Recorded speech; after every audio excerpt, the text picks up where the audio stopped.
My name is Diana. I'm 32, and I run operations for a restaurant group that seats 3,000 people a week across 4 locations. I know how a check moves from kitchen to table the way most people know how to tie their shoes. So when my parents called after 3 years of total silence and invited me to dinner to make amends, I should have asked one question before I said yes. Who's really at that table? I didn't ask. I drove 40 minutes to the Belvedere, walked through the front doors, and found 16 members of my family already seated around a long table covered in lobster tails, Wagyu steaks, and a $400 bottle of Bordeaux they'd started pouring before I pulled into the parking lot. My father looked up from the head of the table, smiled, and said what I'd spent my whole life earning. "You're paying, right? You owe us that much." He thought he'd cornered me. He hadn't counted on the 2 sentences I was about to whisper to our waiter, or on what his own credit card was about to tell the entire family 15 minutes later. Welcome back to Calm Drama Stories, where ordinary people face impossible family moments and walk out with their dignity intact. If you've ever been the one expected to pay, to fix, to stay quiet, this story is for you. Drop a comment and be sure to subscribe. But let me back up a few weeks. Before the dinner. Before the parking lot full of cars I recognized. Before my father tried to hand me a bill the size of a mortgage payment. I need to tell you who I was the morning the invitation arrived, because that's the version of me they were counting on, and the version I'd already stopped being. I manage 4 restaurants. Not own. Manage. I built my way up from bussing tables at a steakhouse in Knoxville when I was 17, still smelling like fryer oil on the school bus the next morning. Hostess at 19. Server at 21. Floor manager by 24. Regional operations director by 30. I'm not rich. I have a 2-bedroom condo that's paid off, a retirement account I never touch, and exactly 1 indulgence. Sparkling water. Still or sparkling, that's what I order when I eat out, every single time. My staff thinks it's a quirk. It's not. When you grow up paying for everyone else's steak, you learn to keep your own tab small enough to walk away from. That morning, I was in my office reviewing a vendor contract for imported olive oil, the kind of Tuesday that makes you forget not everyone's life runs on spreadsheets and pars. My phone buzzed. I glanced down and felt something cold settle behind my ribs. 3 years of silence, and there it was, a notification from the group chat I'd been removed from the day I became the family's villain. Family had added me back. I stared at that notification for a full minute before I opened it. Family, the little red heart emoji my mother had picked out 6 years ago when she created the group, back when it was used for sharing Thanksgiving recipes and photos of Brooke's dog. I hadn't seen that heart in 3 years. The chat history was clean, nothing above my mother's newest message, which meant they'd either cleared it or, more likely, they had a second group without me the whole time. Mom's message was warm, careful, almost rehearsed. She said she and Dad had been doing a lot of reflecting, and wanted to invite me to dinner at the Belvedere to start healing as a family. Just the 4 of us, she wrote. Her, Dad, me, and Brooke. A small dinner, a fresh start. Then a second message, 30 seconds later, with the line that should have told me everything. Family takes care of family, sweetheart. It's time we remembered that. Family takes care of family.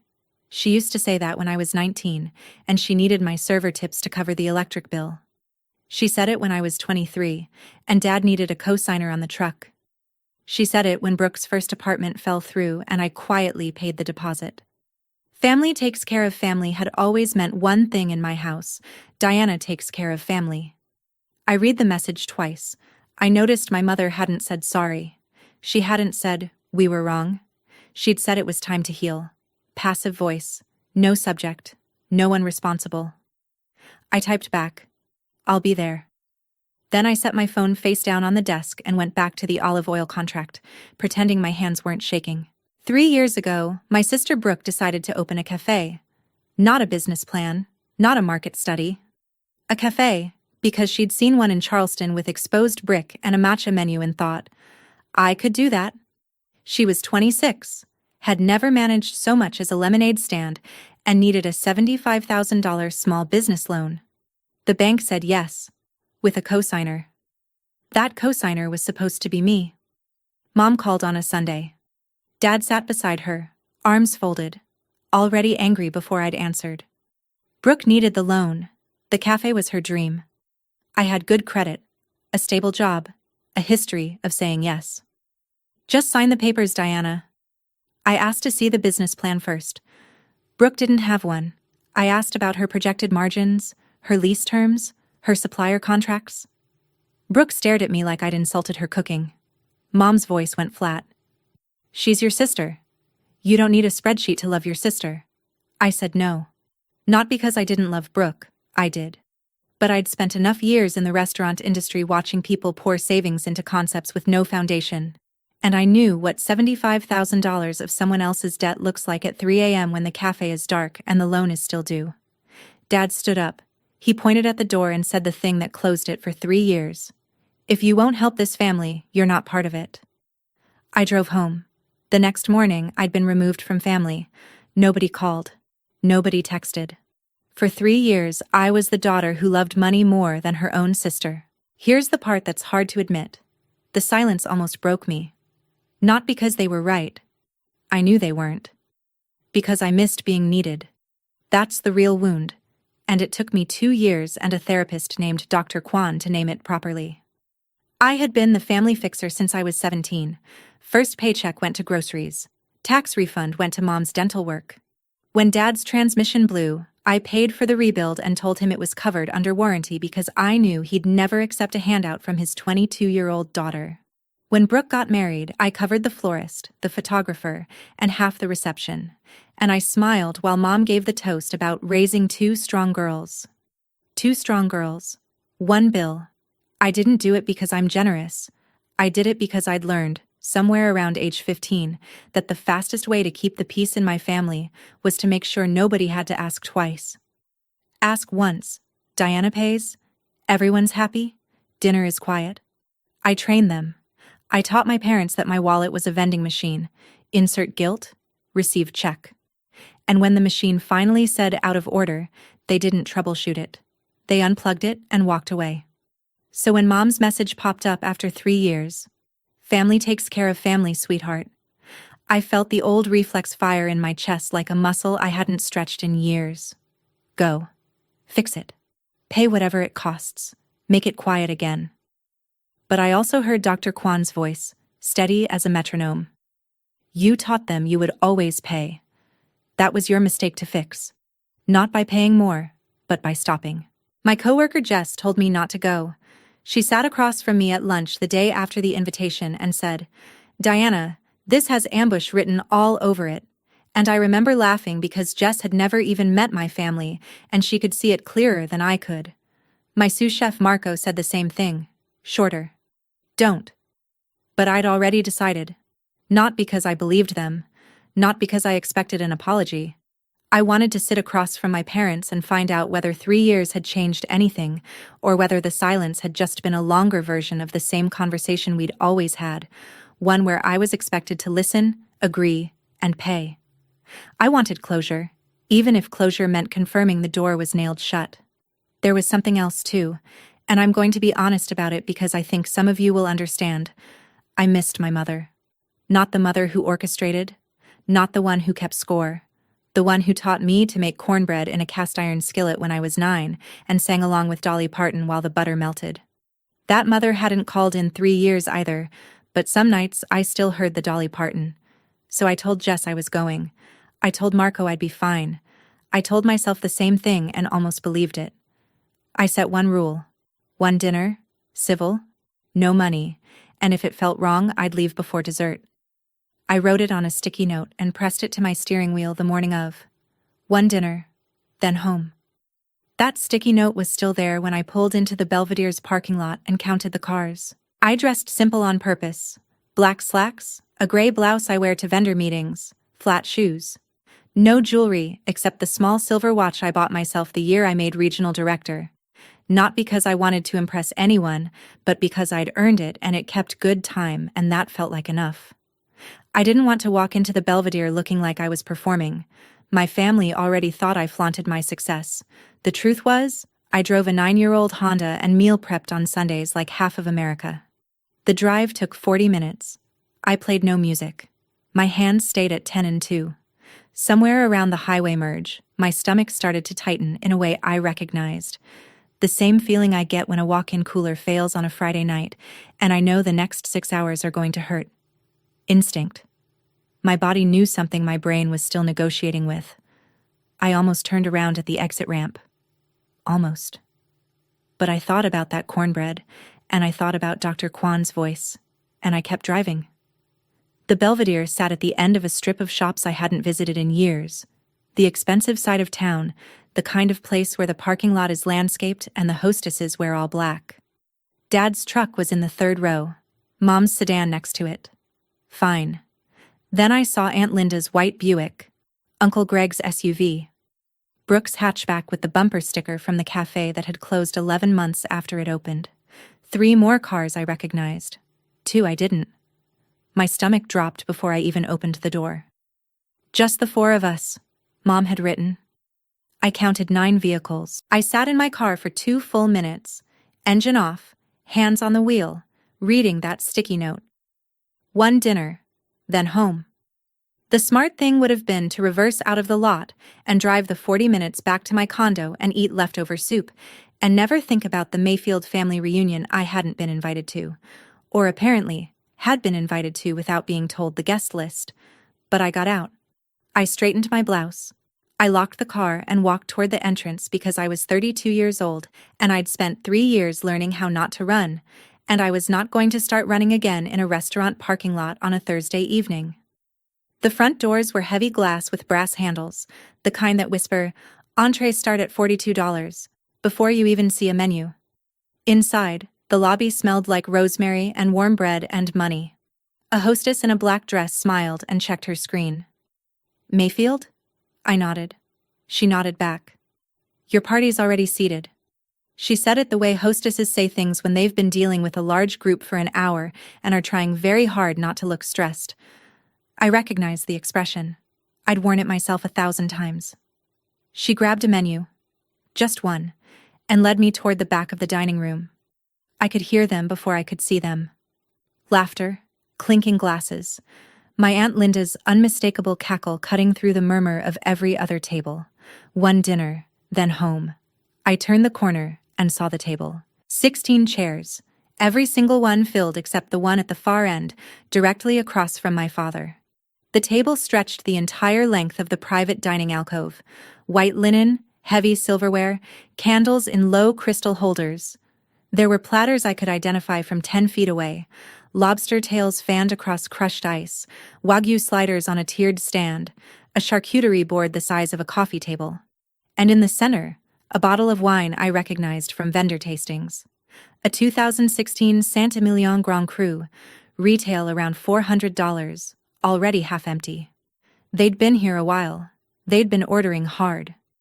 The hostess paused at the edge of the alcove and glanced at me with a look that translated perfectly across every restaurant I've ever worked in.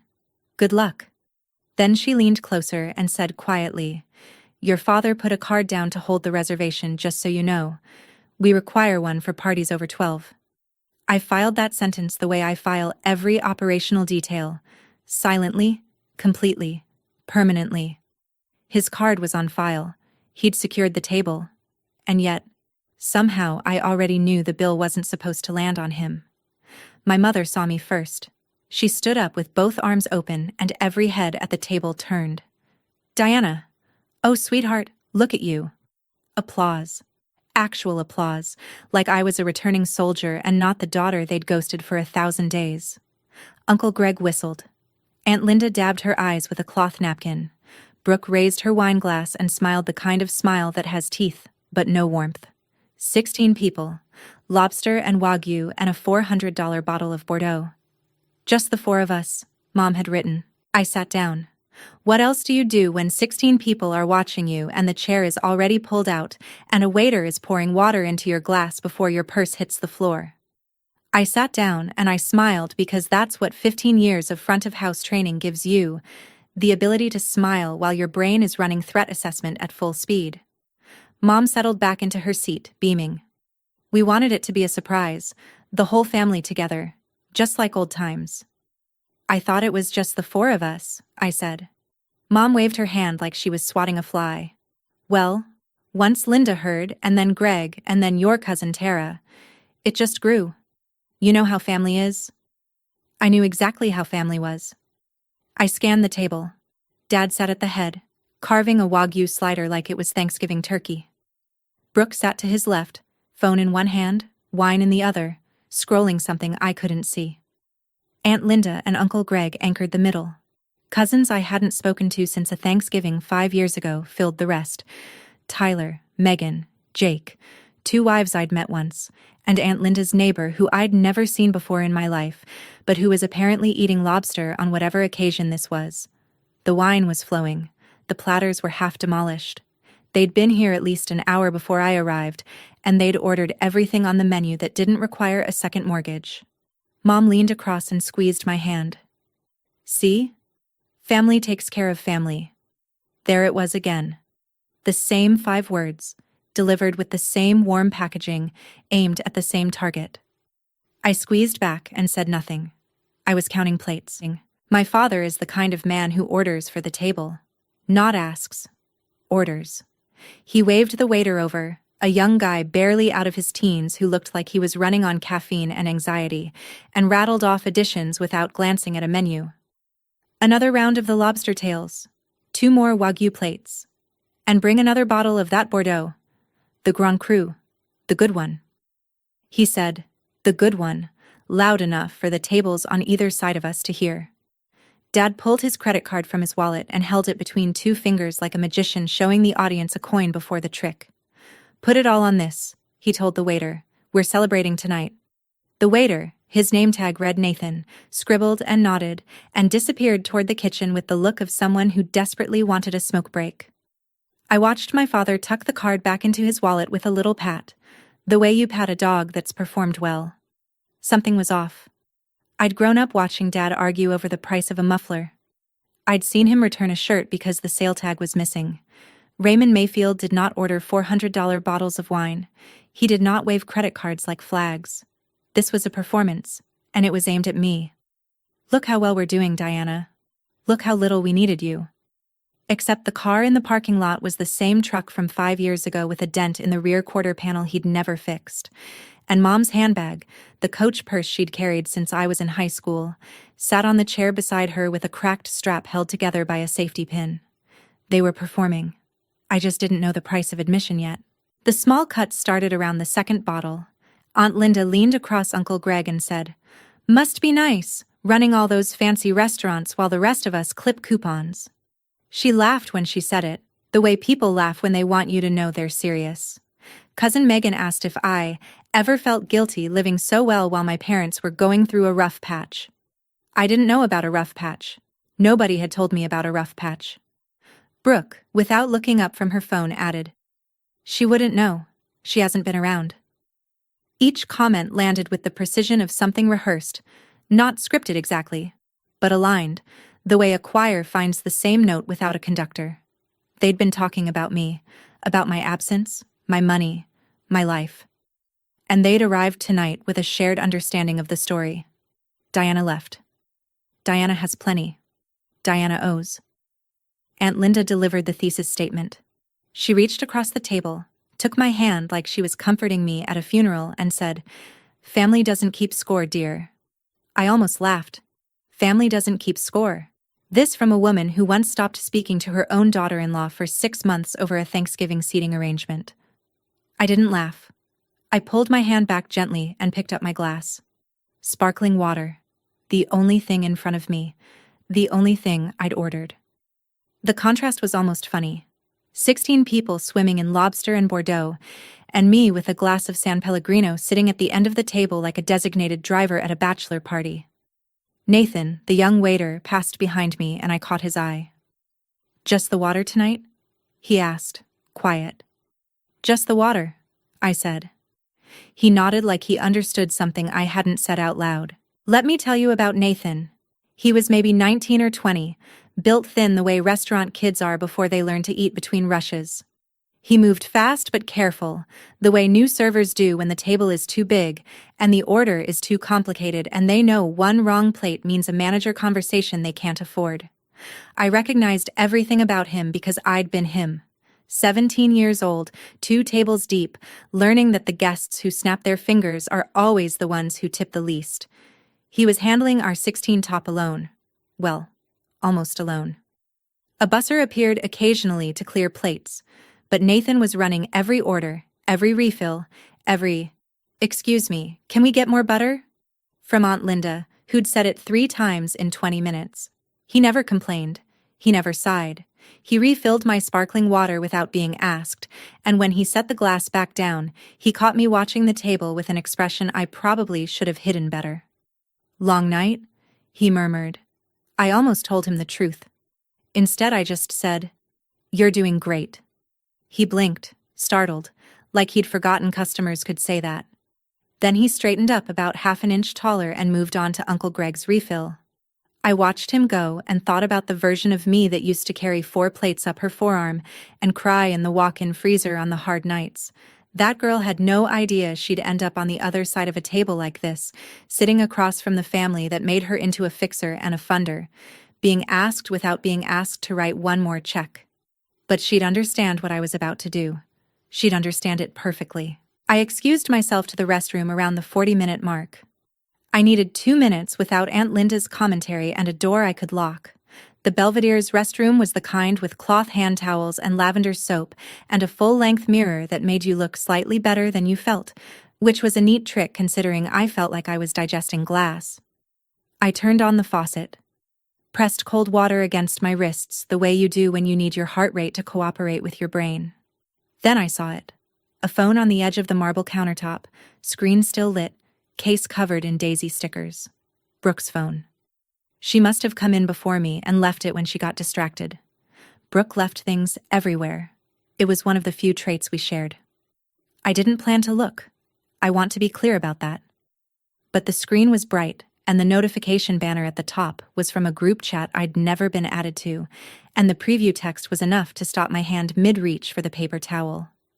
The group was called Dinner Plan, 3 members, Mom, Dad, Brooke. The latest message, sent 4 days ago, was from Mom. The preview showed the words I can still recite from memory. "Don't tell Diana it's everyone. She won't dare." The message cut off at the banner's edge. My pulse was steady. My hands were dry. I picked up the phone the way I'd pick up a vendor invoice that didn't add up. Not angry, not surprised, just confirming what the numbers already told me. I scrolled up. The full message read, "Don't tell Diana it's everyone. Once she's there with the whole family watching, she won't dare say no. She never could handle a scene." Below it, Dad had replied, "Just make sure she sits at my end. I'll handle the ask." Brooke's contribution, timestamped 2 minutes later. "Order the good stuff before she gets there. Once it's on the table, she can't exactly send it back, LOL. I kept scrolling. 3 weeks of messages. Mom coordinating RSVPs. Linda's in, Greg's in, Megan says yes if there's wine. Dad, quieter, mostly logistical. Parking, reservation time, how to frame the invitation so it sounded casual. Then the messages that turned my stomach cold. Mom, 10 days ago. The bank called again Thursday, we need to figure out something before June. Dad, Diana can cover us through spring. She's got more than enough. And the one that hit like a bag of gravel dropped from a shelf. Mom again, 8 days ago. It's not asking for money. It's letting her back into the family. She should be grateful we're even giving her this chance. Grateful. They wanted me to be grateful. For the privilege of being tricked into a 16-person dinner at a restaurant I couldn't have picked for myself, so I could pay a bill I didn't order, to solve a crisis nobody told me about, for a family that cut me off when I said no the last time. I set Brooke's phone back on the counter, screen down, exactly where I found it. I washed my hands. I looked at myself in that flattering mirror and I thought, I know what you're doing. I know what this costs. And for the first time in 15 years, I am not going to pay it. I stood in that bathroom holding the truth in both hands, and the strangest part was how calm I felt. Not numb, not angry, just clear, the way a kitchen goes quiet right before a dinner rush, everything in position, nothing wasted, every station ready. If you've ever found out you were loved for what you could provide and not who you are, you know exactly how cold that tile floor felt under my shoes. Stay with me. Subscribe, because what I did next, I planned in the time it takes to dry your hands. I walked back to the table with the same expression I wear when a health inspector arrives unannounced. Pleasant, unreadable, fully operational. Nobody noticed anything different. Aunt Linda was telling a story about her neighbor's divorce. Uncle Greg was working on his third lobster tail. Brooke had reclaimed her phone from the restroom and was scrolling again, oblivious. But I noticed things now that I hadn't before, or hadn't let myself see. Mom kept glancing at Dad's wallet on the table, quick little flicks of her eyes like she was checking a countdown. Dad's laugh was half a beat too loud, the way people laugh when they're nervous and covering it with volume. The wine bottle, the second one, was nearly empty, and nobody had suggested slowing down. Because why would they? They weren't paying. I was paying. That was the whole point of the evening, and every lobster tail, every Wagyu slider, every pour of that $400 Bordeaux was another brick in the wall they were building around me, high enough that I couldn't climb out without making the scene I'd spent my whole life avoiding. I started asking questions. Casual ones, the kind you ask when you're catching up after 3 years and not the kind you ask when you already know the answers and you're watching people lie. How's the cafe, Brooke? Brooke's wineglass paused halfway to her mouth. Oh, we closed. Market just wasn't there. She said it fast, like pulling off a bandage she'd rehearsed removing. That's too bad. How long did it last? 11 months. Mom jumped in before the silence could settle. Brooke's exploring other options. She has so many talents. I nodded. Then I turned to Dad. How's the contracting business, Dad? Still doing the commercial builds? Dad's jaw tightened for half a second. A tell I'd cataloged before I was old enough to drive.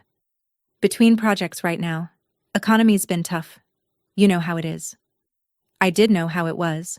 I knew because I'd just read, "The bank called again Thursday," on his wife's phone 10 minutes ago, and because the dent in his truck was still there, and because the man who'd ordered 2 rounds of lobster and a $400 bottle of wine was sitting across from me performing Solvency the way a community theater actor performs Shakespeare, loud, committed, and entirely unconvincing to anyone who's seen the real thing. I just nodded and let them keep talking. People tell you everything when they think you're the bank. They told me about the kitchen renovation they'd put on hold, about the vacation they decided to skip this year, about how things have been a little tight, but nothing we can't handle. Every sentence was a window into a house I could now see was on fire, and they were all standing on the lawn pretending the smoke was barbecue. The pressure started building the way it always does in my family, not with a direct question, but with a current. Little comments that pushed in the same direction, casual enough to deny, coordinated enough to corner. Aunt Linda sighed and said, "It must be so rewarding, doing well for yourself like that. Some of us aren't so lucky." Cousin Tyler, who I hadn't spoken to since Obama's second term, chimed in with, "Yeah, Diana, you really landed on your feet. That's awesome." Even Uncle Greg, who normally communicates exclusively through sports metaphors, managed a, "You hit a home run out there, kid." Each compliment was a brick. Each brick pointed the same way. You have money, we see it, and we're reminding you in front of witnesses. Mom orchestrated from the center of the table like a conductor who'd memorized the score. A nod to Linda. A smile at Tyler. A gentle hand on Dad's arm when he started to speak too soon. She was good. She'd always been good. I used to think my mother was just a warm person who liked hosting. Now I understood she was a project manager with a 20-year track record, and her biggest deliverable was sitting at the end of the table drinking sparkling water. The dessert menus arrived. Aunt Linda ordered crème brûlée without looking at the price. Brooke asked for the chocolate soufflé, which required a 20-minute lead time, which meant she'd ordered it before I sat down. Of course she had. They were running up the tab the way you run up a tab when someone else is paying.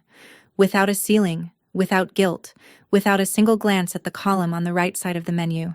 My sparkling water was down to the ice. Brooke was the one who cracked the surface. She'd had 3 glasses of the Bordeaux by then, enough to sand down whatever filter she normally kept between her brain and her mouth, which was never especially thick to begin with. She leaned across the table, glass in hand, and grinned at me like we were sharing a joke. "Relax, big sister. It's just dinner. You can afford it." I set my water down. Afford what? This. She gestured at the table. The platters, the wine, the 16-place settings, the crème brûlée and chocolate soufflé currently being prepared by a kitchen that had no idea it was catering a shakedown. "We ordered the good stuff since you're treating." She said it so casually. Since you're treating. Like it had been settled in a meeting I wasn't invited to. Which, of course, it had been. The table went quiet for about 3 seconds, which doesn't sound long until you're the one sitting in it. Mom shot Brooke a look that said, "Too early," and Brooke shrugged like she'd bumped a vase she didn't plan to pick up.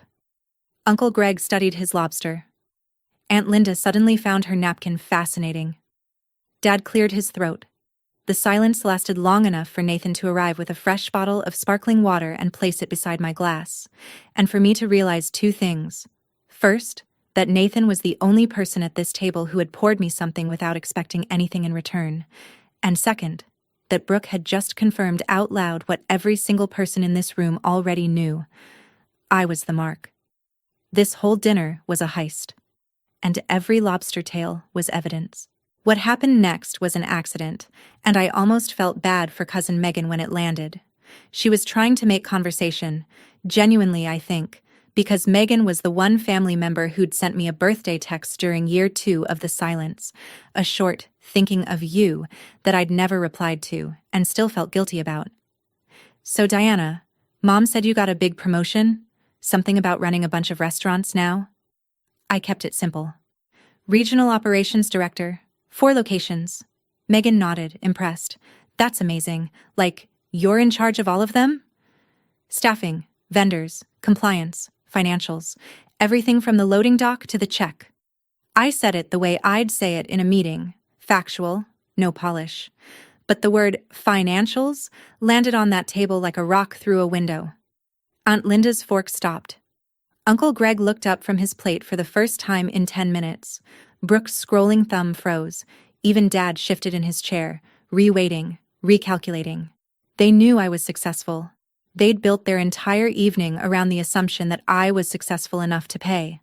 But hearing it, the scope, the authority, the specificity of what I actually did, was different from assuming it. They'd pictured me as a well-paid waitress who'd gotten lucky. They hadn't pictured someone who could read a P&L statement faster than they could read a menu, who managed vendor contracts worth more than their house, who knew exactly, down to the cent, what 16 lobster tails and 2 bottles of Grand Cru Bordeaux cost before the check ever arrived. The table recalibrated. I could feel it happening, like a change in barometric pressure. The power hadn't shifted yet, but it had loosened. Dad waited until dessert. He was strategic about it, I'll give him that. The soufflé had arrived, the crème brûlée was cracked, and the second bottle of Bordeaux was upside down in the ice bucket. The table was warm and full and slow with sugar and wine, and every face was soft with the particular satisfaction that comes from a meal you didn't pay for and don't intend to. Dad set down his fork. He folded his hands on the edge of the table, a gesture I'd seen him make before signing contracts, before delivering speeches at Thanksgiving, before telling me at 23 that he needed a co-signer just this once. He looked at me, not unkindly, not cruelly, with the particular expression of a man who believes he's being reasonable. "Diana," he smiled, "you're paying, right? You owe us that much." 5 words. You owe us that much. 16 people heard them. Nathan, refilling Aunt Linda's coffee behind me, heard them. The couple at the next table, pretending not to listen, heard them. My mother nodded. My sister smirked. My aunt reached for another pat of butter like the matter was settled. You owe us. 3 years of silence, and not one person at that table had said they were sorry, or that they'd been wrong, or that they'd missed me for any reason other than my credit limit. You owe us that much. I looked at my father across a table covered in the wreckage of a meal I hadn't ordered, surrounded by a family I hadn't been told was coming, holding a glass of water I'd poured myself, and I felt something I hadn't expected. Relief. Because the decision I'd been afraid to make had just been made for me. I didn't answer right away. I've learned that silence does more work than words in a room full of people who are used to being agreed with. 3 seconds. 5. The kind of silence that makes a table of 16 people shift in their chairs and reach for their water glasses and suddenly remember they have something interesting to look at on the wall behind you. For 15 years, I'd paid so no one would make a scene. I'd picked up every check, co-signed every loan, covered every deposit and every dental bill and every florist invoice, because the cost of saying no was a room exactly like this one, full of staring, expecting faces, full of the unspoken understanding that Diana's love was measured in dollars and Diana's silence was purchased with compliance. 15 years, thousands of dollars, and the price of admission to my own family had just been announced to the room at roughly $80 a plate, plus wine, plus lobster, plus the particular tax that comes with being the child they only call when something needs funding. I looked at my father's hands, still folded, still steady. I looked at my mother's eyes, still warm, still performing. I looked at Brooke, who was already scrolling again because as far as she was concerned, this was decided. I looked at Nathan, standing by the service station, watching with the careful attention of a young man who knows something important is happening at his table but isn't sure what.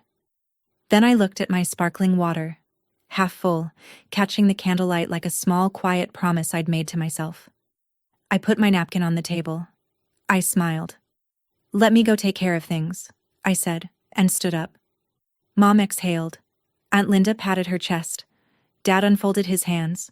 Every single one of them thought I was going to pay. Here's the thing, 15 years behind a host stand teaches you. The person who controls the check controls the room. My family thought they controlled it. They'd set the table, chosen the restaurant, ordered the menu, assembled the audience, and delivered the demand. They had 16 people, 2 bottles of wine, and 3 years of built-up pressure on their side. I had 2 sentences and a waiter named Nathan. If a quiet boundary has ever changed your whole life, if you've ever walked into a room where everyone expected you to fold and you didn't, hit subscribe. You'll want to see how this one lands. I didn't walk toward the front register. I walked toward the service station at the back of the dining room, where Nathan was organizing check presenters and a floor manager named David was reviewing a ticket. David wore the standard uniform, black shirt, black tie, earpiece, and he had the look of a man who'd been in the industry long enough to handle whatever walked up to him. I walked up to him. "Excuse me, David?" He turned. Professional smile. "How can I help?" I kept my voice low. Not dramatic, not conspiratorial. Just the volume you use in the industry when you're handling something that doesn't need the dining room's attention. Nathan was beside him, listening, eyes alert, tray balanced on his hip. Both of them looked at me the way restaurant professionals look at someone who speaks their language, with immediate, precise attention. I said 2 sentences. "I'm not the host and I won't be covering this table tonight. Please bring the full check to the gentleman at the head of the table, the one whose card is already on file for the reservation." David blinked once. He glanced at Nathan, then back at me. "And the second thing? Split off just my sparkling water onto a separate check, and add 30% to mine for your team. You've earned it tonight." Nathan's eyes widened slightly. David looked at me for 3 full seconds, reading the situation the way a good floor manager reads every situation, fast, thorough, without judgment. Then he nodded. "Done." That was it. No argument, no hesitation, no, "Are you sure, ma'am?"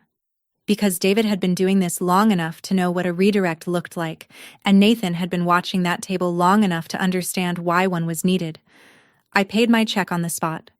1 sparkling water, 2 refills, plus a 30% tip that would be the largest Nathan had received in a month. David ran my card, handed me the receipt, and said quietly, "I'll present the table's check in about 10 minutes, once the dessert course clears." Perfect. I walked back to the table, sat down, picked up my water, and took a slow sip. Brooke was arguing with Cousin Tyler about a reality show. Aunt Linda was telling Uncle Greg about her neighbor's fence dispute. Mom was watching me with the careful attention of someone who thinks the check has been handled. Dad was leaning back, arms crossed, satisfied. 16 people, eating dessert, drinking the last of a $400 bottle of wine, waiting for a bill they had no intention of seeing. I set my glass down and waited with them. Those 10 minutes were the most peaceful of my evening. The table didn't know it yet, But the meal was over in every way that mattered. The food was eaten, the wine was gone, the ask had been made, and the answer had already been delivered in a language none of them spoke. I sat at my end and listened to my family talk. Aunt Linda complained about the cost of mulch. Uncle Greg told a fishing story that had no ending. Brooke took a selfie with the soufflé remnants. Mom laughed at something Cousin Megan said. A real laugh, the kind that crinkled her eyes and made her sound, for exactly 3 seconds, like the woman who used to sing Dolly Parton in the kitchen. I almost felt something. Almost. But then I looked at Dad, who was checking his phone under the table with the tight-jawed focus of a man waiting for a text he didn't want to receive, and I remembered the message I'd read on Brooke's phone.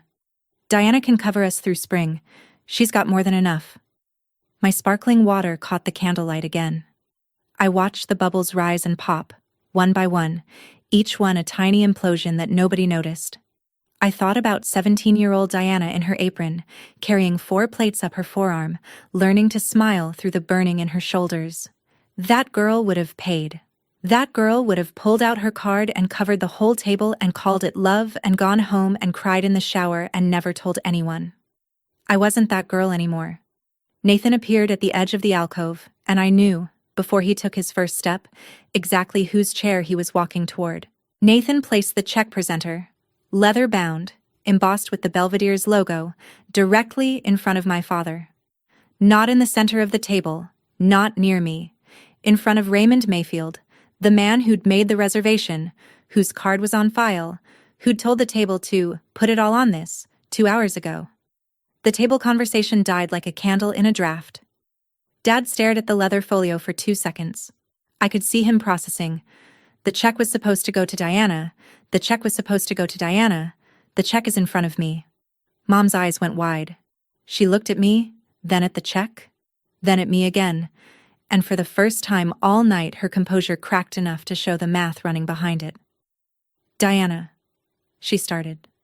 Dad recovered first. He was good at recovering. He'd spent 63 years never admitting he was caught off guard. He picked up the check presenter, opened it with a casual flick, and did not look at the total. He couldn't look at the total. If he looked at the total in front of 16 people, the performance would end. I've got it, he said, pulling his credit card from his wallet with the same 2-finger flourish he'd used earlier. He handed the card to Nathan without breaking eye contact with me. We're celebrating, remember? Nathan took the card. I'll be right back, sir. He said it gently, the way you say things when you know what's about to happen and the person you're talking to doesn't. Dad leaned back, crossed his arms, smiled at me with the full confidence of a man who believed his card would save him. Nathan came back in 4 minutes. He stood beside my father's chair. He leaned down and said, at a volume designed to be discreet, but heard by a table that had gone silent enough to hear ice melt, I'm sorry, sir. The card has been declined. Nobody moved. Dad's smile held for 1 more second, a reflex, like a light that stays on after you flip the switch. Then it went out. Run it again, he said. Nathan nodded. He disappeared. He came back in 2 minutes. Same lean, same gentle voice. I'm sorry, sir. It's still not going through. Would you like to try another card? Dad reached for his wallet. His fingers moved through the slots. 1 card, then another, then a third he pulled from behind his driver's license like a last bullet in a chamber he'd forgotten he loaded. He handed it to Nathan. The table was silent. 16 people. No forks moving. No wine being poured. No laughter. Just the sound of Raymond Mayfield's 63 years of pride compressing into a wallet he couldn't close fast enough. Nathan came back a 3rd time. He didn't need to speak. His face said it. Dad looked at Nathan. Then he looked at me. Not with anger. Not yet.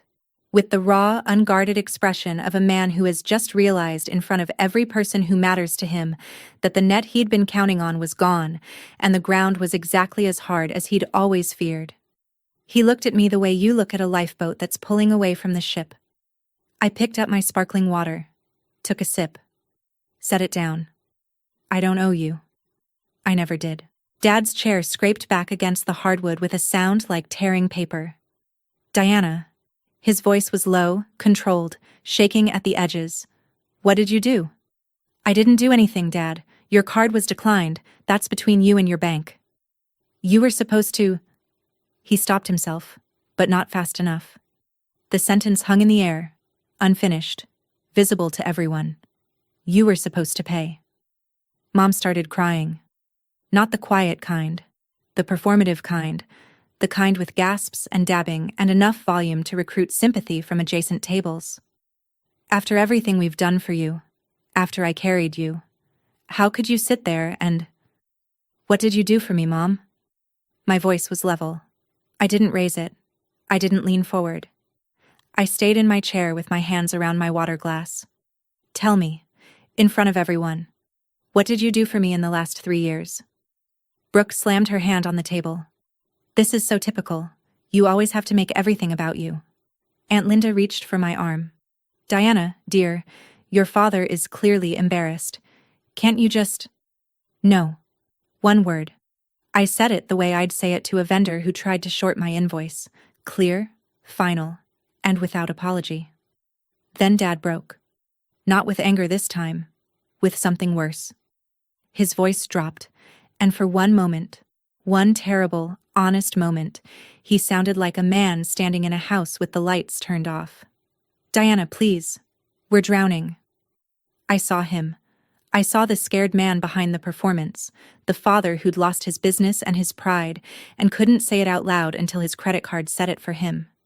I saw him, and I ached. Then he added, "And you'd let us?" And the ache stopped. Because even drowning, he was still reaching for my wallet instead of my hand. I stood up. Not fast, not dramatic. The way you stand when you've made your decision and you don't need the room's permission to leave. Dad, I'm sorry you're struggling. I mean that. But this... I gestured at the table, the empty platters, the upside-down wine bottles, the 16 faces watching me like I was the villain in a story they'd rehearsed all week. This isn't asking for help. This is a trap. You didn't invite me to make amends. You invited me to make a payment. Mom's crying shifted into something harder. That's not fair, Diana. We just wanted you back. You wanted me back for what I could cover, Mom. I read the messages. She can cover us through spring. The table went white. Brooke's face drained. Mom's hand flew to her mouth. Dad looked at the tablecloth. If you need help, real help, I will sit down with you and a financial counselor and we will figure out a plan. No tricks, no audience, no lobster. But I'm not paying this bill. I didn't order it. I wasn't told about it. And I don't owe it to you. I don't owe you. I never did. Nobody spoke. I picked up my purse. I looked at my mother, and I said the last thing I would say to her at that table. You always told me family takes care of family, so why was I the only one who ever did? Then I walked toward the door, past the busser, past the hostess, past the heavy glass doors with the brass handles. Nathan caught me near the coat check. Ma'am? He was holding my receipt. Thank you, he said. Quiet. Sincere. I touched his shoulder. You're doing great, I told him again. Then I walked out. The parking lot was quiet. Thursday evening, warm air, cicadas starting up in the landscape trees that made the Belvedere look like it belonged somewhere more important than a strip mall. I sat in my car with the engine off and the window down and read the sticky note still pressed to my steering wheel. One dinner, then home. One dinner.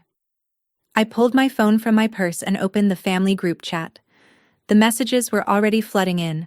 Mom, Aunt Linda, Brooke, cousins I hadn't heard from in years, all of them typing at once. A cascade of exclamation points and accusations, and the particular kind of fury that only comes from people who've been caught. I didn't read them. I scrolled to the bottom, tapped Leave Group, and watched the notification confirm it. Diana has left the chat. I set the phone on the passenger seat. I started the engine, and I drove home in the same silence I'd driven there. Except this time the silence wasn't nervous. It was mine. The aftermath was quieter than I expected. No one called that night, or the next day, or the day after that. The group chat I'd left continued without me. I know because cousin Megan, the one who'd sent the birthday text, reached out separately a week later. I just wanted you to know, she wrote, That was the most honest thing anyone's done at a family dinner in 20 years. I'm sorry I was part of it. Megan was the only one who apologized. 3 weeks later, Brooke texted. Not to apologize. To ask if I could lend her first and last month's rent for a new apartment. I replied with the name of a financial counseling service and wished her well. She didn't respond. Through Megan, I learned the rest in pieces over the following months. Dad's contracting business had folded 18 months before the dinner. Bad bets on 2 commercial projects that went sideways. Mom had been covering minimums on 4 credit cards with a home equity line that was now maxed. The house went on the market in July. They moved to a smaller rental in a town 30 minutes south. Brooke took a job at a dentist's office answering phones. None of it was what I wanted for them. All of it was the consequence of choices they'd made long before I walked into the Belvedere, and none of it was mine to fix. I did what I'd promised at the table. I called Dad 6 weeks later and offered to sit with him and a financial counselor. He hung up. I haven't called again. But the offer still stands. I learned that the most expensive thing you can buy is other people's comfort with your silence. And the night I stopped paying for it was the night I finally got rich. That's my story. 16 seats, 1 glass of water, and a credit card that told the truth nobody else would. If you've ever been the family bank, hear me. Helping is a choice, not a debt. And a boundary doesn't have to be loud to be unbreakable. Share this with someone who needs to hear it. Drop a comment, hit subscribe, and I'll see you in the next one.